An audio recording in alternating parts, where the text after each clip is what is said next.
Hello mga kakabsat!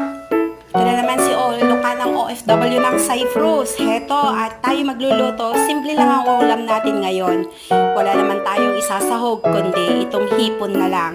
Kasi walang sardinas, hindi ako nakabili ng sardinas. Kaya ito na lang, hipon. Igigisa ko ang upo na may hipon, mga kakabsat. Ayan lang.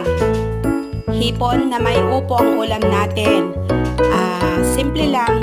Ganyan lang, tapos lagyan na natin ng konting patis at konting bitchen kung mayroon.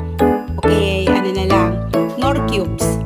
Okay, mga kakabsat, yan lang ang ating ulam ngayong tanghalian na Biyernes. Okay, salamat sa lahat. Salamat sa lahat ng nanonood ng aking videos. Salamat sa mga nagsusubscribe at nagpapalo sa akin.